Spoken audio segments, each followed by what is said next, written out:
Chuggalos, welcome back. It is day 5 of the Great Calendar Project, and today we are diving into one that I've never had from a brewery that I love very much. This is St. Louis's Perennial Brewing Company. This is their When the Morning Comes, a red wheat Saison. Now, they're one of the few breweries that I know of that one of their full-timers that's always available is a Saison, and their Saison Daily, which is fire. But I've never had this one, and I'm very excited to check it out. So let's get into it. 3, 2, 1, fly. Oh, man, she's pretty.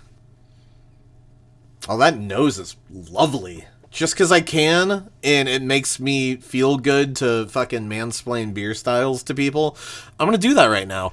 The word Saison translates from French to English as season. Saison started as, the farmhands would be brewing beer for themselves to drink with whatever was in season. They often have like a fun, kind of funky fermentation character to them. They're often pretty light-bodied.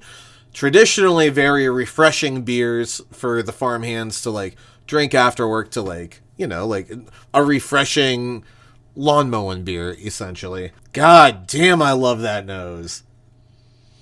When I think about a Saison, that's exactly what I want the nose to smell like. It's got some like hay-iness to it. It's got that like super fermented wheat, like just smelling it. I feel like this is going to be a really dry one. Oh, god damn, that's lovely. Way more carbonated than I expected too, which is stupid because I saw me pour this beer. There's some citrus of sorts going on, and a generic citrus, not a fruit-driven citrus, but just like citrusy notes. I love beers like this because like, while it may not be a super deep and overbearingly like full-bodied beer, it still has complexity, and I love it when there's like when complexity and finesse are in the same beer. It's like my favorite thing. Don't get me wrong, I love the super full-bodied beers as much as the next guy.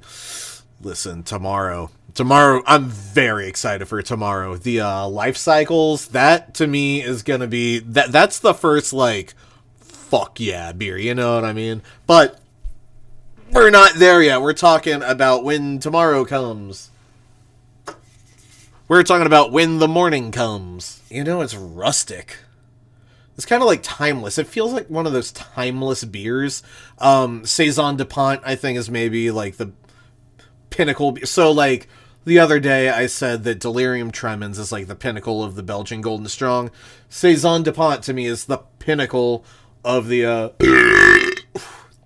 Franco-Belgian Saison. It's got that nice kind of full body, but I think it's more of a carbonation-derived body rather than like, a residual sweetness type of body. It's got some of the spiciness that I got from the Roadhouse as well. Again, not like, oh, my mouth is burning spicy, but like a more culinary sense of spiciness. I'm a man of few words, apparently, but it's pillowy,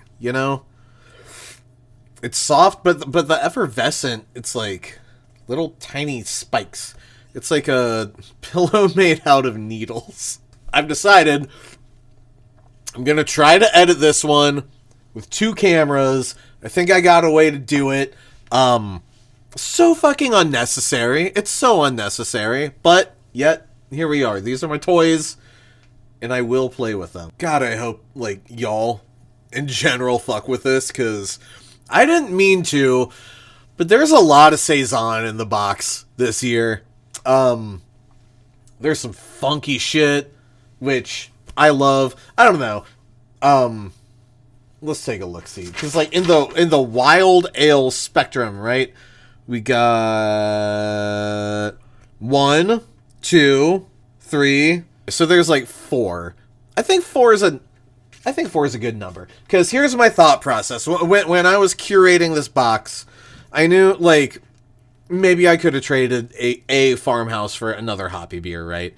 But, like, I know that, like, I don't know. We all like different things. That's anything, right? But my thought process was I want to get a fun spread of beer that people who appreciate good beer would Sorry, I almost lost my recording. I want to spread a beer that people who appreciate good beer would normally not try, just because, like, maybe it's a little out of their wheelhouse.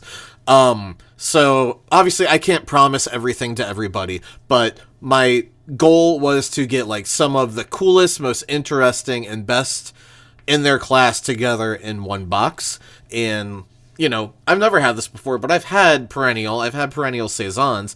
They're fucking fire, and I think that this hits the mark real well for a proper Saison. It's not too funky. It's not too barnyardy, right? It's not too horse blanket. I've got nothing bad to say about this beer. In fact, I think it's all very good. So you know, in Belgium, that, like, kind of traditional banana / clove, whatever you want to call it, it smells like a Belgian beer minus that note, minus that banana clove ester. And fuck, I love it. I love it. That's so good. I think we can attribute that, you know, kind of soft, more fluffy texture to the wheat. All right, I'm officially getting long-winded. But you know what? It's okay. Like I was saying, you know, yesterday, like, it's okay for a beer to be, like, super plain and simple and not have a lot to say about it, so long as it's good. On the same token, sometimes there's a lot to talk about in a beer, right? And maybe you can't put your finger on it every single time, like, oh, that tastes like graham cracker, oh, that tastes like fucking dinosaur fingernails. That's my new band name.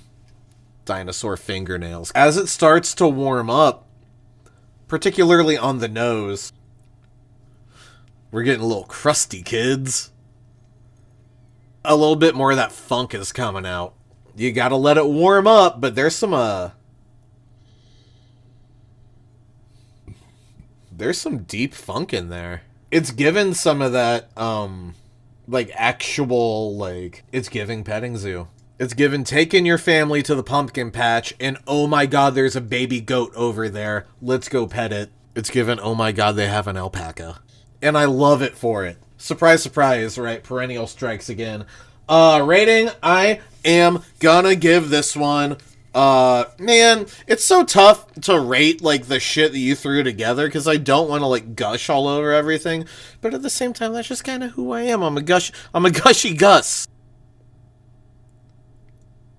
My heart's saying 4 or 5. I'm giving it a 4 or 5. 4.5 on the When the Morning Comes by St. Louis's Perennial Artisan Ales. Oh, wait! There's more!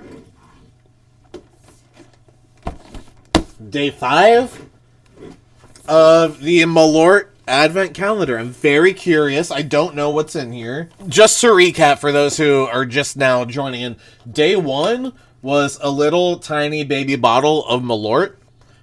Day 2 was a little tiny baby bottle of Malort. And then on Day 3, we had a little bottle of Jeppson's Malort. And then on Day 4, it was a tiny, very small, kind of like single serving size bottle of Jeppson's Malort. So now we're going to see what we get on Day 5.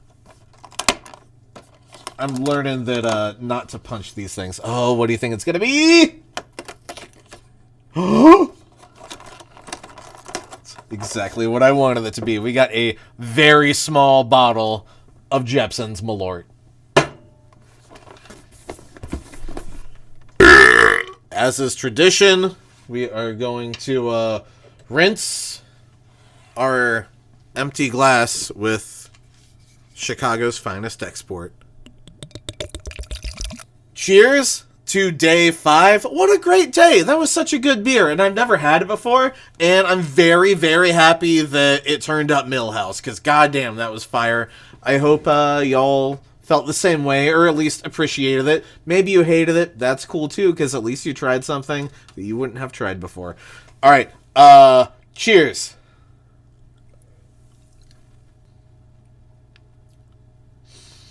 Sometimes you just catch it in the right mood. It's like, fuck yeah, I love this shit.